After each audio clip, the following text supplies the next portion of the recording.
이사야 42장 14절부터 17절까지 말씀을 보겠습니다.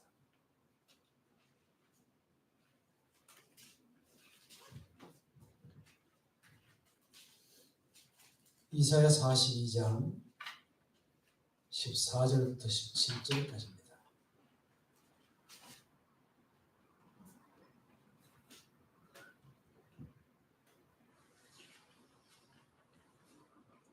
이 말씀을 다 같이 큰 소리로 합독하도록 하겠습니다.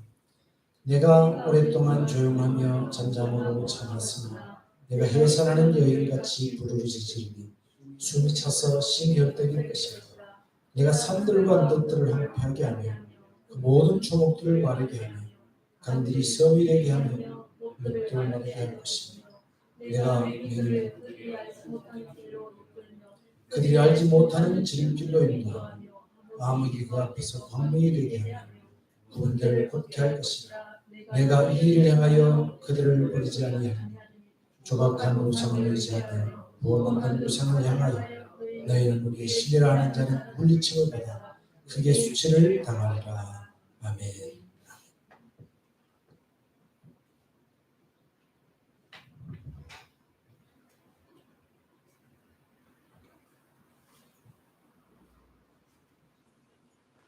우리가 믿음을 얘기할 때 믿음은 내 자신에게서 갖추어진 그런 믿음의 부분도 제일 중요하죠. 굉장히 중요하죠. 그러나 더 중요한 것은 믿음의 대상입니다. 믿음의 대상. 내가 예를 들어서 사기꾼을 믿는다고 하면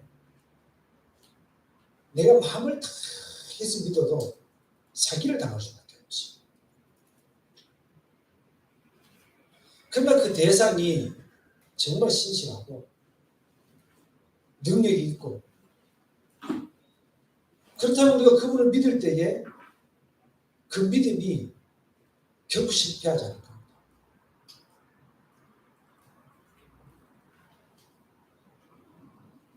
이제 우리가 저축을 하잖아요. 저축 선전하는 게 아닌데 어릴 때 학교에서 맨날 적금 가지고 그래. 적금 초등 국민학교 다닐 때. 그래서 국민학교 다닐 때 아이들이 계속 적금을 했어요. 유치원이 계속 했거든. 근데 학교로 들어가니까 우리 아버지가 적금을 처음 해주셨는데 162원인가? 한 번 하고 적금을 한 번도 안 주는 거예요. 졸업할 때까지.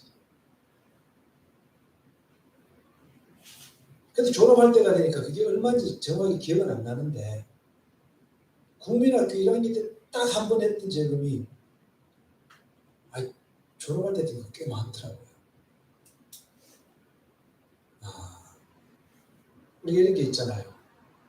우체국 적금은 국가에서 보증합니다. 이런 게 있잖아요. 국가에서 보증한대요.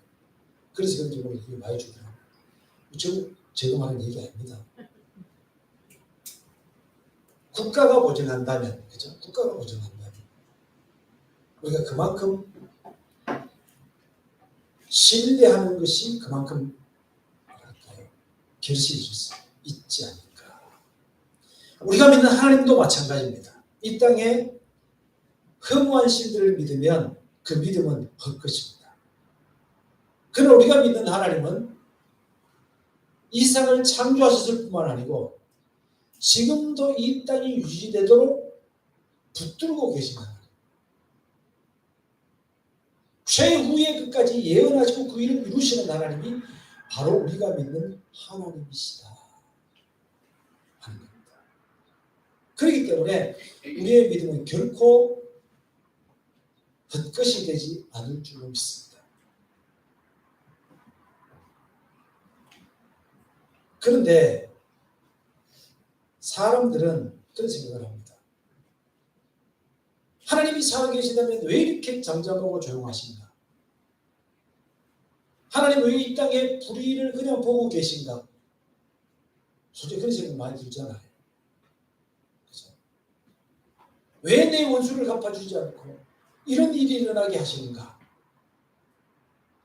자, 조금 전에 우리가 읽었던 14절 말씀 속에 보니까 이런 얘기 하세요. 하나님께서 말씀하십니다. 내가 오랫동안 조용하며 잠잠하고 참았으나 유다가 바벨론에 의해서 망하고 1차, 2차, 3차 포로로 잡혀가고 부녀들이 겁탈당하고 유아들이 무참하게 죽고 심지어 태아들까지도 살해당하는 이 끔찍함을 보면서 사람들이 얘기했을 거예요. 하나님은 왜 조용하고 잠잠하십니까?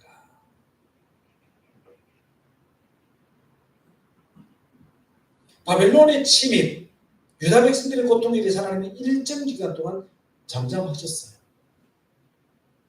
그런데 그 뒤에 말씀 보면 이렇게 얘기합니다. 내가 해산하는 여인같이 부르짖으리니 숨이 차서 심이 헐떡일 것이라. 이거는요, 그냥 인간적인 표현이에요. 하나님이 그렇다는 얘기가 아니에요. 하나님이 뭐 조용하게 말씀하셔도 다 이루어지는데 숨이 헐떡인 이유가 없습니다. 하나님이.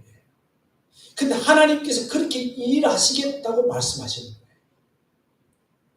하나님께서 그냥 끝까지 참고 잠잠하고 조용하고 기다리시는 분이 아니시다. 하나님이 일하실 때가 되면 일하신다. 하나님, 우리에게도 그렇게 일해 주옵소서. 이 소망 가지시기 바랍니다. 그렇게 기도하는 여러분 드리기 바랍니다. 때가 되면 하나님께서는 해산하는 여인이 부르짖음처럼 숨이 헐떡임처럼 하나님의 열심히 모든 것들을 이루실 것이다. 그러면서 얘기합니다. 우리 아까 십자가 그 사랑 아까 찬양을 드렸는데 사막의 길들과 이제 샘을 내시는 주 그런 찬양이 있잖아요. 그죠? 여기서 그 얘기가 나와요. 내가 산들과 들들을 함께하면 그 모든 종들을 마르게 할 것이며 그 얘기를 하면서 16절에 내가 맹인들이 그들이 알지 못하는 길로 이끌며 그들이 알지 못하는 지름길로 인도하여 암이 그 앞에 광명이 되게 하며 꿈대로 굳게 할 것이라. 하나님께서 이런 일을 하신다.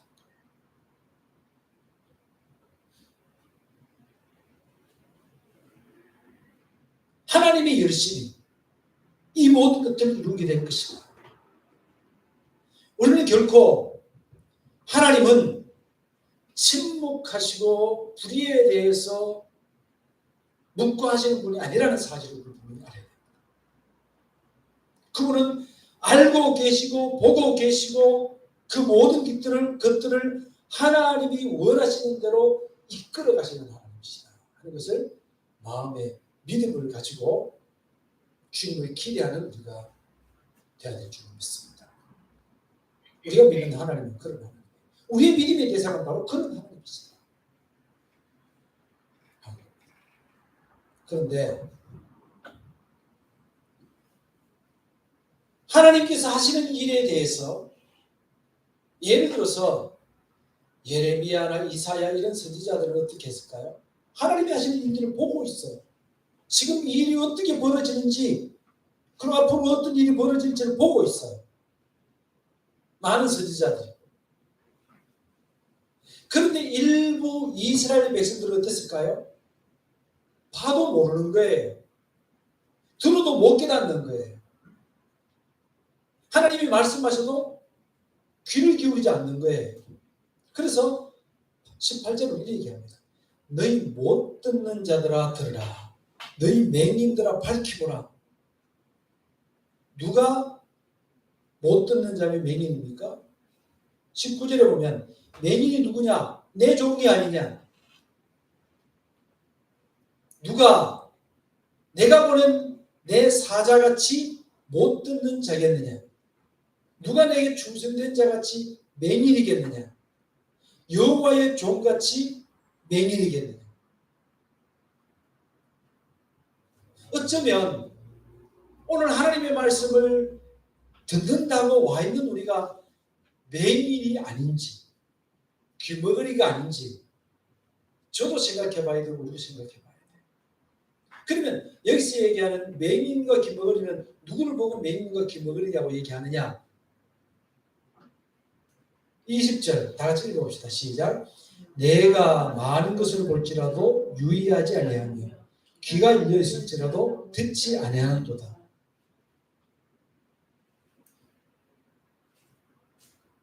마음을 두지 않는 거예요. 그냥 누군가가 뭐라 그래도 그런가 보다 하는 거예요. 집에, 아파트에 화재 경고벨이 울렸어요. 뭐 귀찮아 죽겠지. 무슨 소리고. 그럼 가만히 있으면 불에 팍 타 죽을 거예요. 그죠? 무슨 일인가 싶어서 나가면 사는 거죠. 1990년이었는가? 필리핀 제가 잠깐 살았던 바기오 지역에 큰 지진이 있었습니다. 그 후에 제가 이제 96년도에 그걸 갔잖아요. 근데 그때 다시 가보니까 건물을 짓다만 건물들이 있어요. 그래서 물어봤어요. 지금 왜 저래 나냐 그러니까 건물을 짓다 지진이 나서 다 늦어버린 거예요. 그래서 손을 못 대는 거예요. 철거하니까 돈 들고 흉물스럽게 그냥 두는 거예요. 저희들이 있을 때도 지진이 한 번씩 일어나요. 흔들려요. 그런데 지진이 일어나고 한국 사람들 이거 뭐요? 아이고 이거 뭐요? 이러는데 1990년도에 대지진을 경험했던 사람, 그때 당시에 거기 있었던 사람들 얘기 들어보면요, 도시에 시체 썩는 냄새가 진동을 했다. 수많은 사람이 죽었어요. 그러니까 우리는 이거 뭐요? 지진이 일어났나? 이러는데 필리핀 사람들은 벌써 저 밖에 나가 있어요.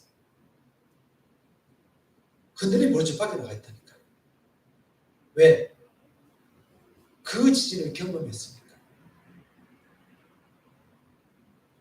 우리는 그 경험을 충분히 못했기 때문에 유의해서 듣는 사람이 아니죠. 유의하지 않는 사람이에요. 그 사람들은 유의한 사람이 됐어요. 우리가 하나님의 말씀을 어떤 마음으로 듣느냐.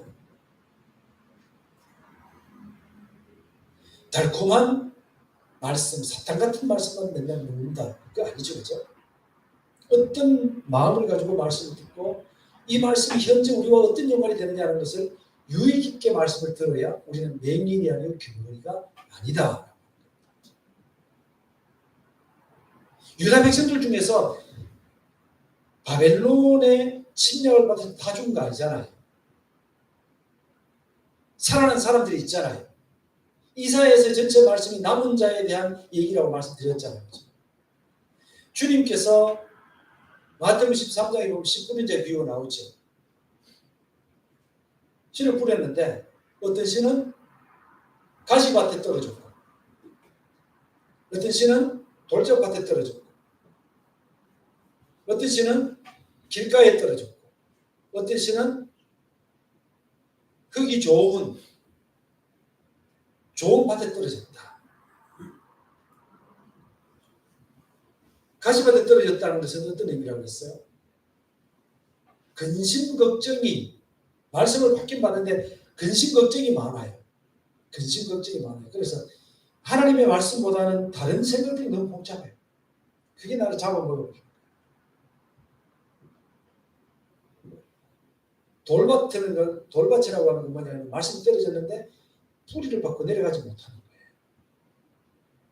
길가밭에 떨어졌다고 하는 것은 한마디로 귓동으로 얘기하는 거예요. 마귀가 와서 잡아먹어버리는 거예요. 그거예요. 내 마음속에 들어올 기회조차 없는 거예요. 우리의 마음은 좋은 밭이 돼야 돼요. 좋은 밭. 농부가 저는 초원에서 자라서 알죠. 쟁기질을 할 때요. 가시가 이렇게 좀 밭으로 좀 들어왔다 그러면 그냥 냅둡니까? 아니에요. 잘라내고 걷어내고 뿌리 좀 캐냅니다. 그냥 그렇게 하지 않으면 가시가 점점 더 밭을 침범해가지고 나중에는 밭 전체가 다 그렇게 바뀌어버려요. 그러니까 캐내요. 그죠? 가시밭에 떨어진 가시밭이라고 하는 것은 우리가 우리 스스로 자꾸 캐내야 되는 거죠.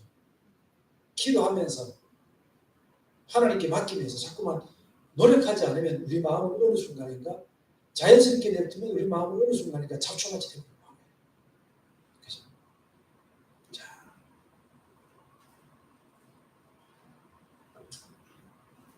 20절에 보면 이렇게 얘기합니다.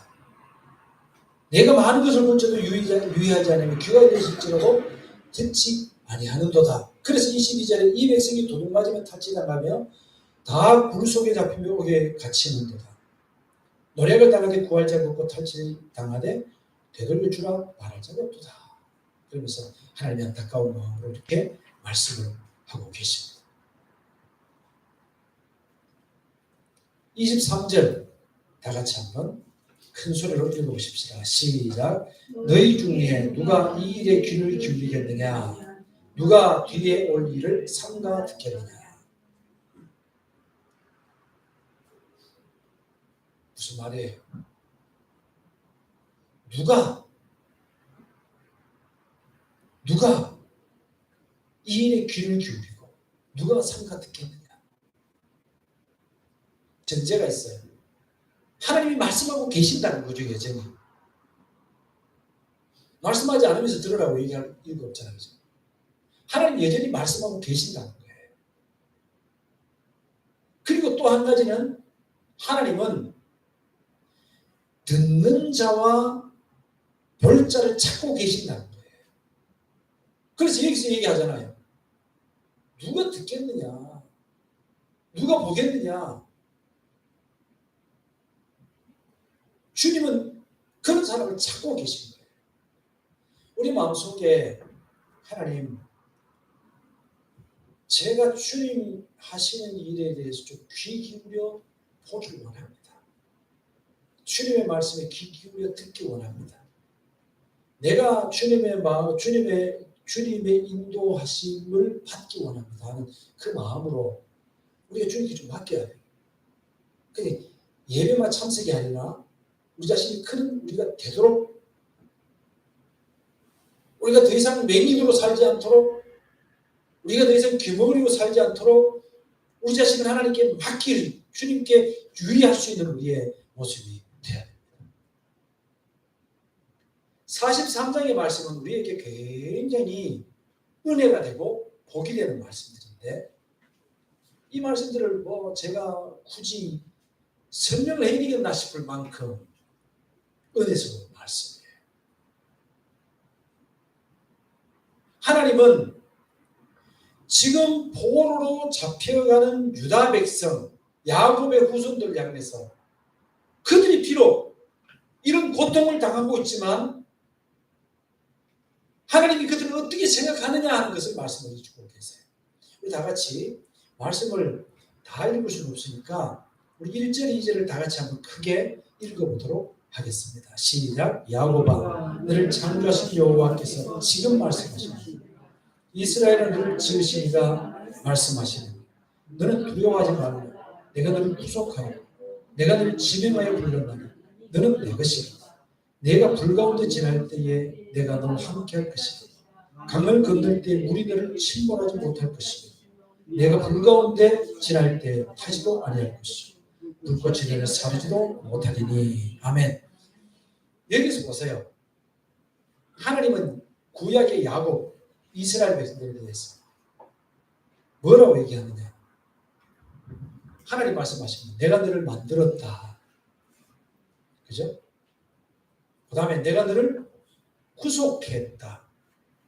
구원했다는 뜻입니다. 내가 너를 지명하여 불렀다. 너는 내 것이다.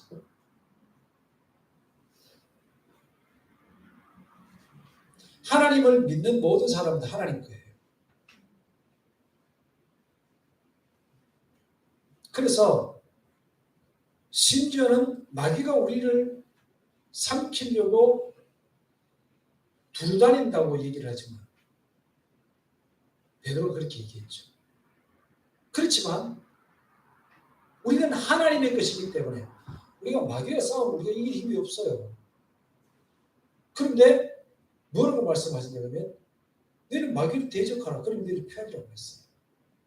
대적하면 마귀가 피한대요. 주님이 우리와 함께 계시기 때문에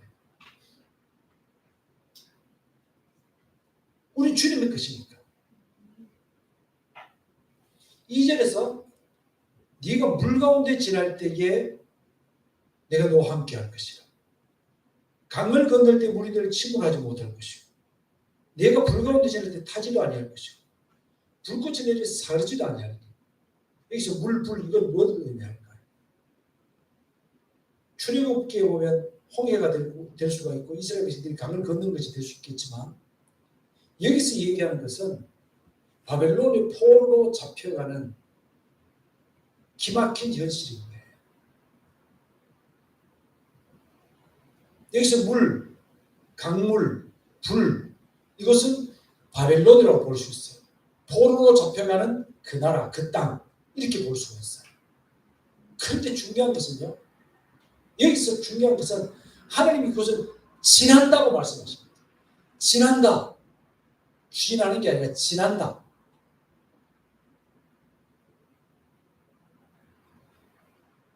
하나님께서 말씀하실 때에 네가 물 가운데 살 때에 이게 아닙니다. 물 가운데를 지난다. 그죠? 강을 건넌다. 불 가운데 지날 때에 이렇게 말씀하십니다. 우리 그리스도인의 삶이라고 하는 것은 늘 불 가운데서 뜨겁게 사는 것도 아니고 물 가운데 꼬꾸라꼬꾸라하게 사는 것도 아니에요. 지나는 거예요.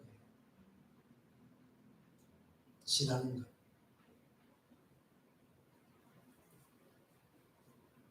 수요일 아침에 10편 23편을 묵상을 잠깐 하면서 얼마나 해야 될지 몰라요.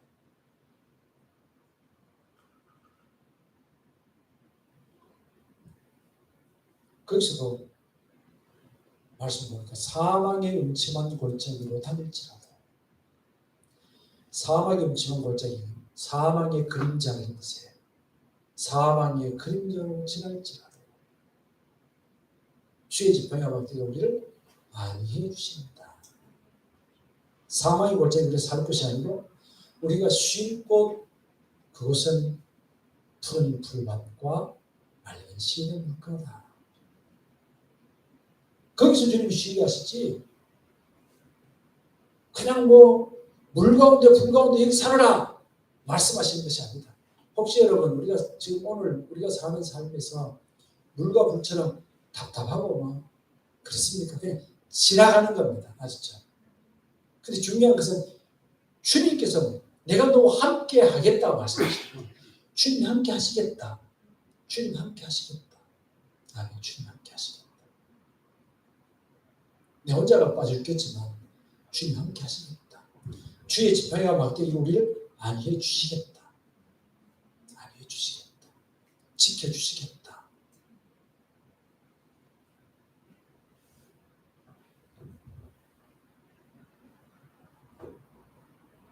사절에 보니까 이런 얘기예요. 네가 내 눈에 하나님의 눈에 보배롭고 존귀하며 내가 너를 사랑하였은지. 아멘. 하나님 보실 때 우리가 보배로운 존재래요. 존귀한 존재래요.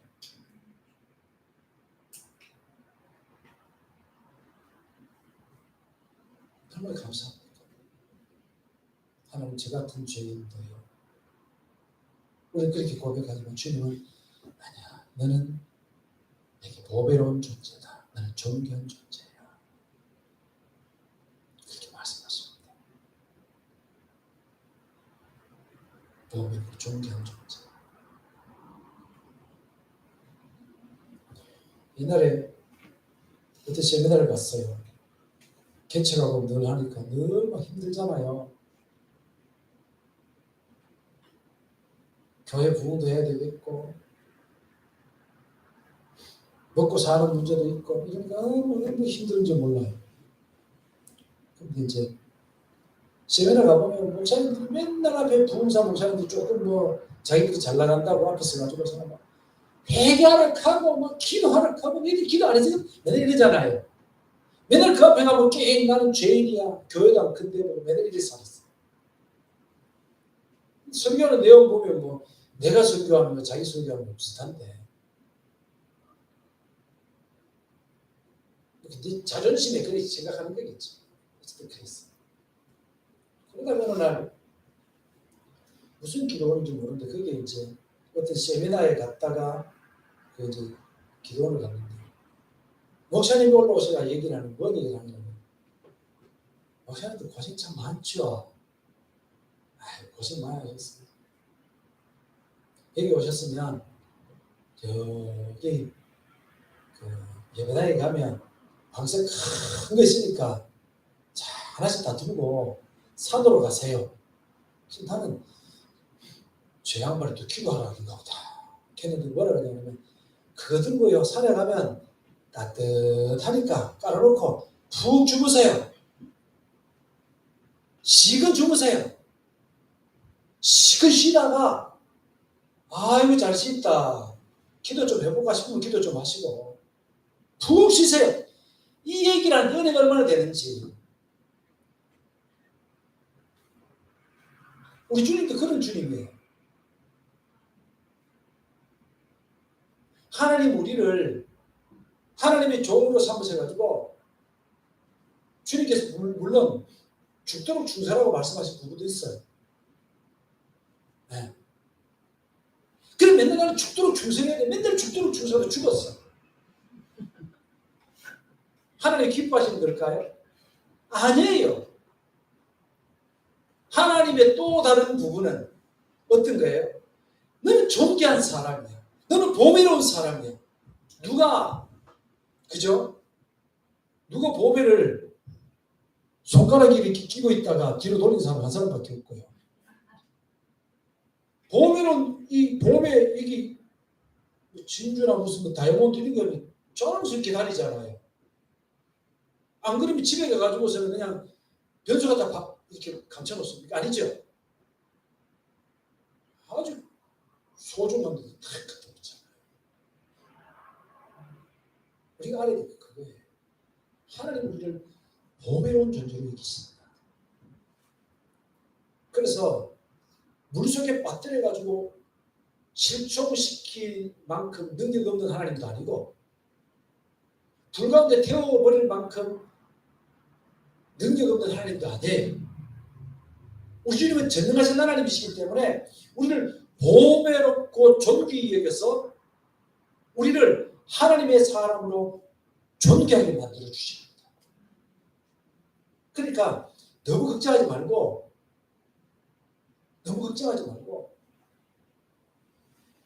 주님 우리가 뭐 죽도록 준수하라 그랬다고 해가지고 다 죽여버리면 이 땅에 어떻게 그리스도인들이 전도를 할 수 있으며 사람들에게 예수 믿는 사람들의 복을 어떻게 보여줄 수 있겠어요? 걱정하지 말고 하나님 여러분 안 죽이니까 걱정하지 말고 그죠?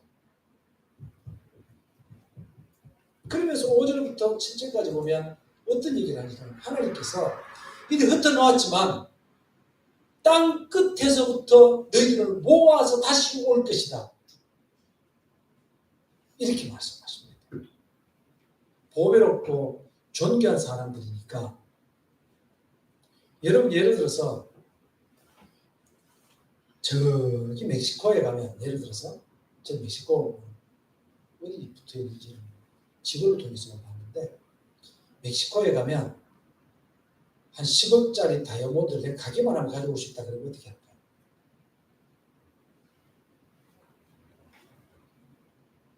빚을 한 1,000만 원 내가지고 비행기 사가지고 비행기 티켓 끊어가지고 어쨌든 가서 가져오겠죠. 거기 있으니까 하나님 보실 때 여러분들은 하나님 보실 때 유다는 보배롭고 존귀한 사람들이기 때문에 거기서라도 하나님은 여러분들을 찾아오십니다. 절대로 버리지 않습니다. 하나님 여러분들 절대로 포기하지 않으십니다.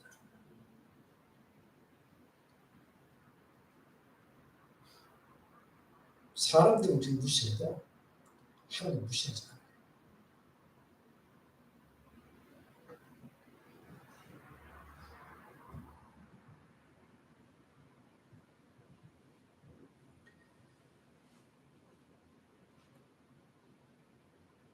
그런데 하나님은 8절에 보니까 이런 얘기를 해요. 눈이 있어도 보지 못하고 귀가 있어도 듣지 못하는 백성을 이끌어내라. 열방은 모였으며 민족들이 회집하였는데 그들 중에 누가 이 일을 알려주며 이전의 일들을 우리에게 들려주겠느냐. 무슨 얘기예요? 여전히 하나님께서 우리를 그렇게 소중히 여기신다는 사실을 모르는 사람들이 있어요.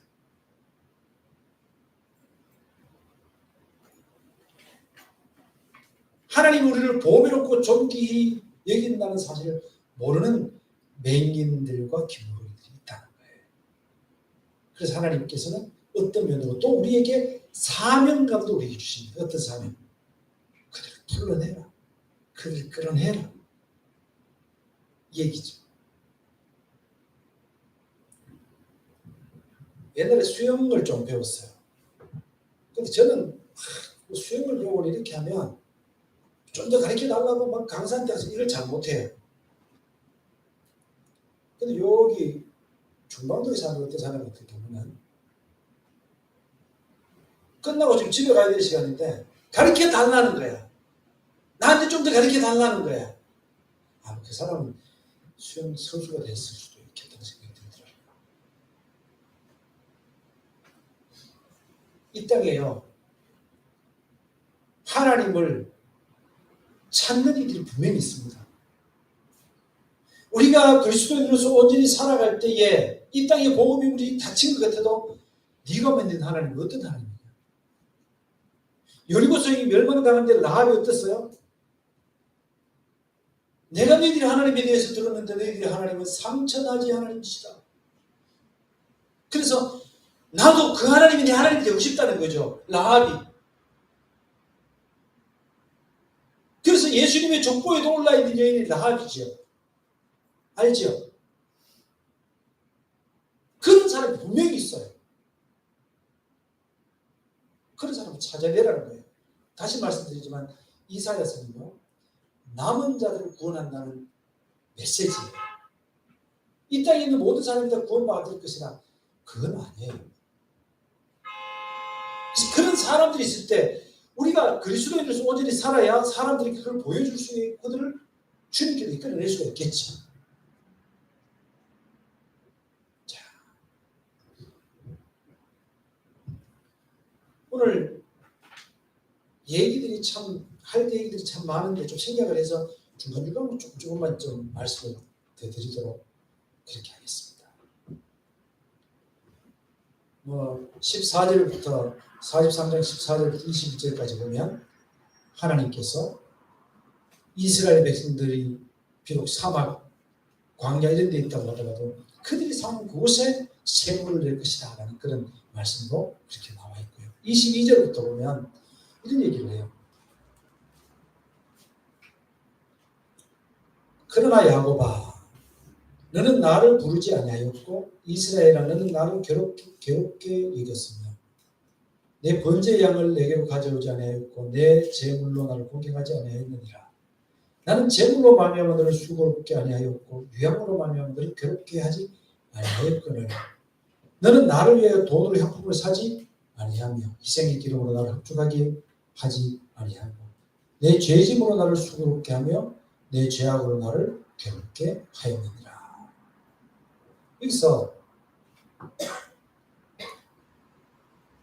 로마서 11장의 말씀 보면 하나님께서 은혜를 따라 남은 자들을 구원한다는 그런 내용들이 기록이 되어 있는데요.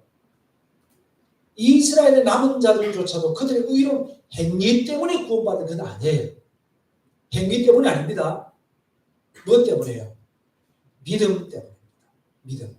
믿음 때문에 그리고 하나님께서 그들에게 베푸신 은혜 때문입니다.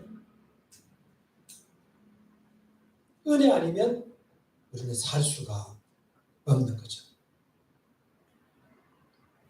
헌물이나 제사니 이런 것으로 말미암아 구원받는 것이 아니라는 거예요. 오히려 그들은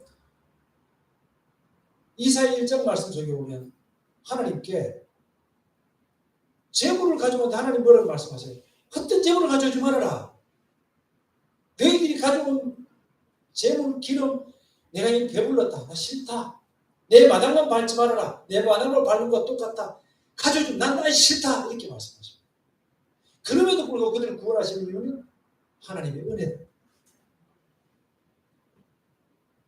우리 자리에 생각해 보세요. 우리가 태어나서부터 지금까지 살아오면서 평탄하게 길 걸어오면서 내가 하나님 앞에 제대로 잘 살아왔어 하고 사는 그런 사람들도 하나님 은혜지만 중간중간에 사고 치고 말썽 일으키고 하나님 보실 때 제대로 못 살고 이런 데도 하나님께서 우리를 구원해 주신 것은 다 하나님의 은혜다. 하나님의 은혜다. 은혜 아니면 우리는 살 수가 없는 겁니다. 아멘. 아멘. 25절에 나하고 나는 나를 위하여 내 허물을 도말하는 자니 내 죄를 기억하지 아니하리라. 하나님 우리 죄를 기억조차 하지 않는데 우리 죄를 용서해 주신대. 혹시 여러분들 중에서 이 죄를 지어서 어떡하지? 이런 생각하는 사람들이 있다면 기억하시기 바랍니다. 하나님 은혜는 여러분들의 죄보다 더 큽니다.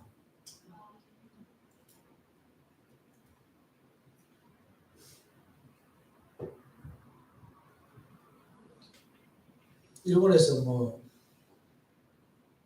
오염 처리수 바다에 버리면 조족지혈도 아니죠. 그죠? 흔적도 없이 사라질 만큼 이렇게 얘기한다고 그러는데 점점 더 이제 앞으로 거기에 대해서 감시를 강화하고 또 지켜보고 또 그들이 버리는 것들을 채취해가지고 생태계에 어떤 영향을 미치고 하는 것을 IAEA뿐만 아니고 우리나라에서도 계속 감시를 하고 있다 그러니까 계속 해야 되겠죠. 그런데 우리가 짓는 죄라고 하는 거는요. 저 낙동강 강물에 누가 오줌 한번 누른 거 흔적도 사라져요. 어떻게 될까요? 하나님 은혜는 그렇게 크다는 거예요. 흔적도 없어요.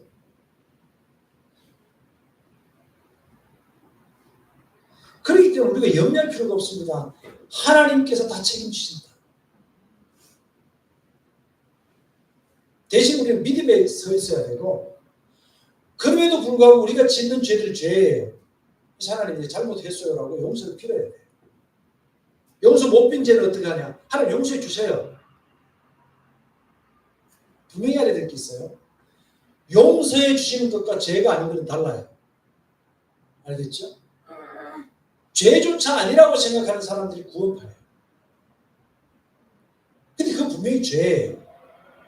그 죄 때문에 하나님과의 관계가 조금 서먹할 수가 있어요.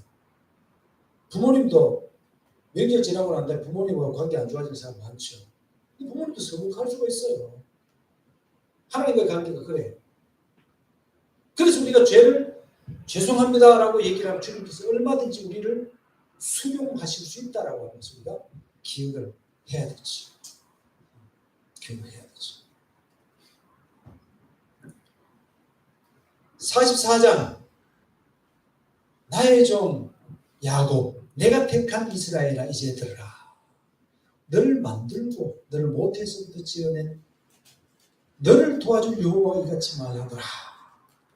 나의 종 야곱 내가 택한 여루수나 두려워하지 말아라.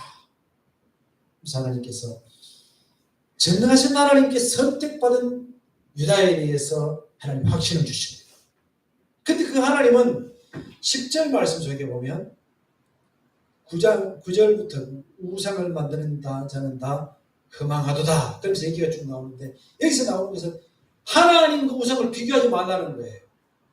근데 그 뒤에 보면 말씀이 너무 재밌어요. 말씀이 너무 재밌는데 14절 한번 보세요. 14절 보면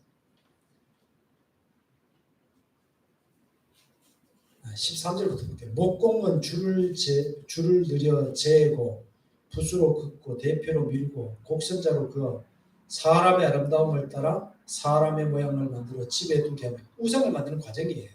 우상을 만드는 과정. 그는 자기를 위하여 백향목을 베며 디르사 나무와 상수리 나무를 취하며 숲의 나무들 가운데 자기를 위하여 한 나무를 정하여 나무를 심고 비를 맞고 자라기도 하느니라. 이 나무는 사람이 땔감을 삼는 것이오늘 그가 그것을 가지고 자기 몸을 덮기도 하고 불을 피우고 떡을 굽기도 하고 또 신상을 만들어 경배하니 우상을 만들고 그 앞에 엎드리기도 하는구나. 그중 절반은 불에 사르고 절반은 고기를 구워 먹고 배불리며 또 몸을 덮게 하며 이르기를 따뜻한 내가 불을 보았구나 하면서 그 나머지로 신상 곧 자기 우상을 만들고 그 앞에 엎드려 경배하며 그것을 기도하여 이르기를 너는 나의 신인이 나를 구원하라 하는도다. 웃기죠. 하나님과 이런 우상들을 비교할 수 없다는 걸 하나님이 말씀하고 계신 겁니다.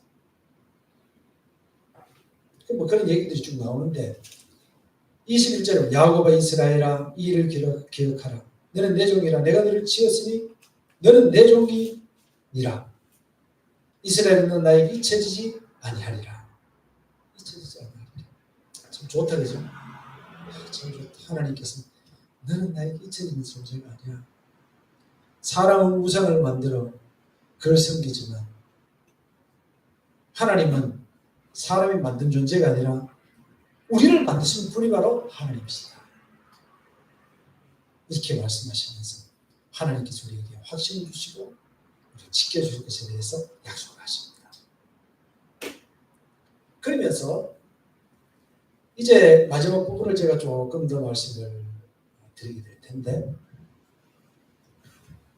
44장 마지막과 45장 첫 부분을 보면 바벨론의 이제 그 종교, 바벨론의 종교에 대해서 하나님께서 말씀하시고 또 하나는 그 후의 일들에 대한 말씀을 하나님이 하고 계신데 거기에 대한 얘기를 잠깐만 좀 드리도록 하겠습니다. 우선 그 고레스에 대한 얘기가 나와 있습니다. 고레스에 대한 얘기요.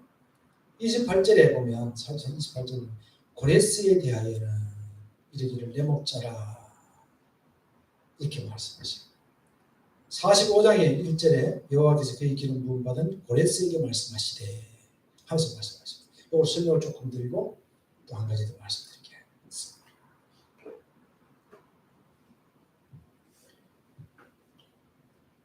이제 그 이사야 시대에 제가 몇 번 말씀드린 다시 한번 말씀드립니다.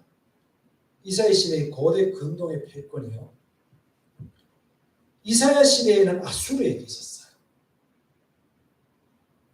아수르는 바벨론에 의해서 멸망을 당했습니다.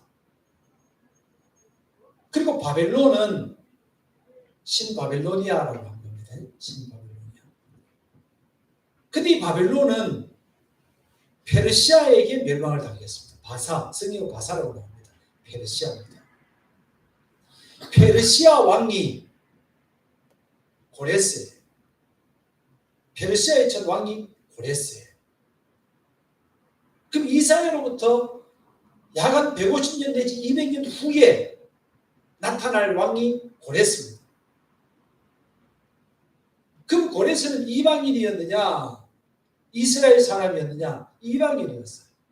고레스는 하나님을 제대로 믿는 사람이었느냐? 아니에요. 그 사람은 하나님을 믿는 사람도 아니었어요. 그런데 그럼에도 불구하고 하나님께서 고레스를 감동시켜서 유다를 회복하게 만드는 거예요. 하나님의 일은 그리스도인들뿐만 아니고 이 세상의 정치인들, 이 땅의 경제인들, 이 땅 살아가는 사람들을 통해서도 하나님의 계획은 이루어지는구나. 누구를 위하여? 유다를 위하여. 아멘.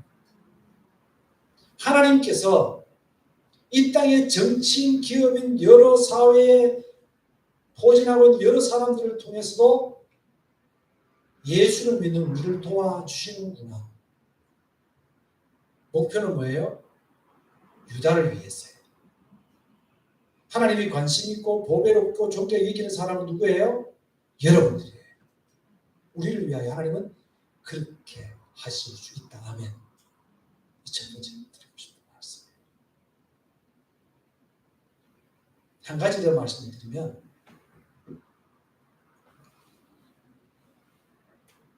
우리 다 같이 한번 읽어볼까요? 5절 7절까지. 45장 5절 7절 시작. 나는 여호와라, 나 외에는 다른 이가 없나니 나밖에 신이 없느니라. 너는 나를 알지 못하였을지라도 나는 내 띠를 돌린 곳이 해 뜨는 곳에서 해 지는 곳이 나밖에 다른 이가 없는 줄 알게 하라. 나는 여호와라, 다른 이가 없느니라. 나는 빛도 짓고 어둠도 창조하며 나는 평안도 짓고 환난도 창조하며 나는 여호와라, 이 모든 일을 행하는 자니라 하였노라. 여기서 뭐 빛도 짓고 어둠도 창조한다. 이것은 옛날에 바벨론의 종교 중에서 조로아스터교라고 하는 게 있었어요. 배화교라고. 빛의 신과 어둠의 신. 빛의 신은 선한 신이고 어둠의 신은 악한 신이다. 이 둘이 서로 싸운다. 둘이 싸워가지고 뭐 평안도 또 고난도 일어나게 한다. 이렇게 믿었던 종교가 조로아스터교예요. 조로아스터교 믿는 사람 중에서 유명한 그 가수가 있었어요. 그룹 사운드가 있었어요. 그룹 사운드. 영국의 보컬 그룹 퀸 있죠. 마마 그 퀸의 프레디 머큐리가 이 조로아스터교 신자였대요. 그러니까 동성연에 빠져가지고 아주 이상. 그 영화가 뭐죠? 그 글에 나왔던 거 뭐지? 퀸 나온가? 보헤미안 랩소디. 그 영화에서 그 영화가 그룹 퀸의 그 소리를 만들었잖아요.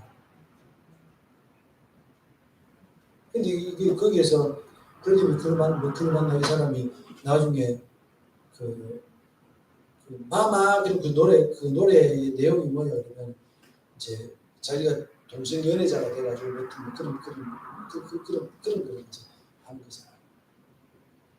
한국 사람들 붙지 못해요. 그런 영화를 갖다가 완전히 그냥 지금 우리 사회가 그런 문화 이런 것들을 가지고요 사람들하고 다 살려고 그래요.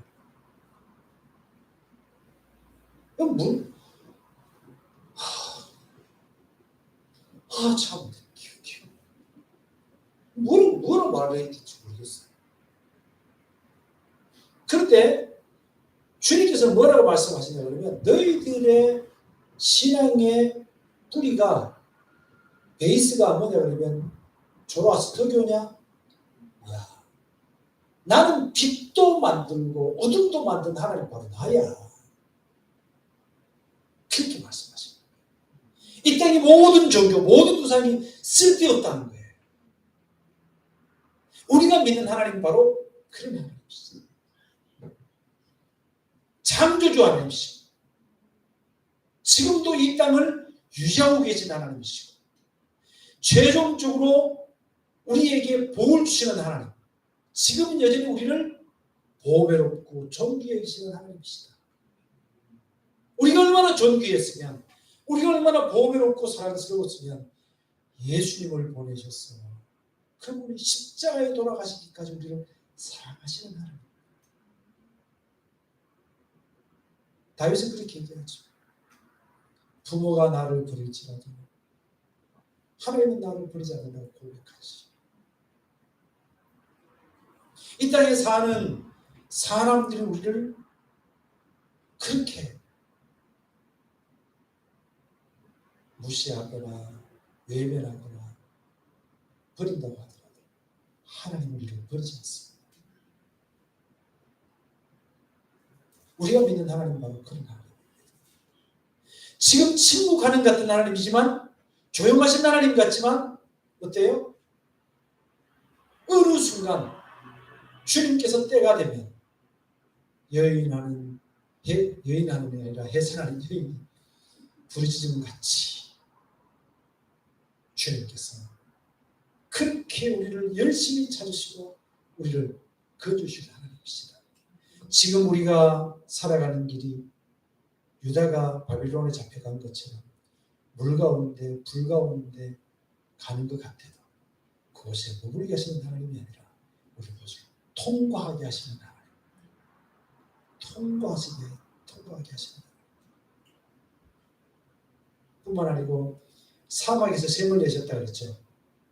사막에서 샘을 내신 것처럼 통과하게 하시면서도 거기에서도 먹을 것과 입을 것을 공급하시는 하나님. 이 하나님을 우리가 믿고 있는 거예요. 우리의 믿음의 대상은 분명합니다. 그분 우리를 버리지 않습니다. 오늘도 주님은 우리와 동행하십니다. 이 동행하신 주님께서 오늘도 내일도 우리가 숨쉬는 모든 순간마다 주님께서 함께 하셨어. 우리의 삶이 고난의 삶, 그런 거 잠시 있겠지만 그것뿐만 아니고 우리에게는 목마를 때 생수를 공급하시는 그 하나님이 늘 우리 하나님이 되셨어. 우리 삶을 지키시고 보호하시는 은혜가 넘쳐나기를 예수님의 이름으로 축복합니다. 아멘. 기도하십시다.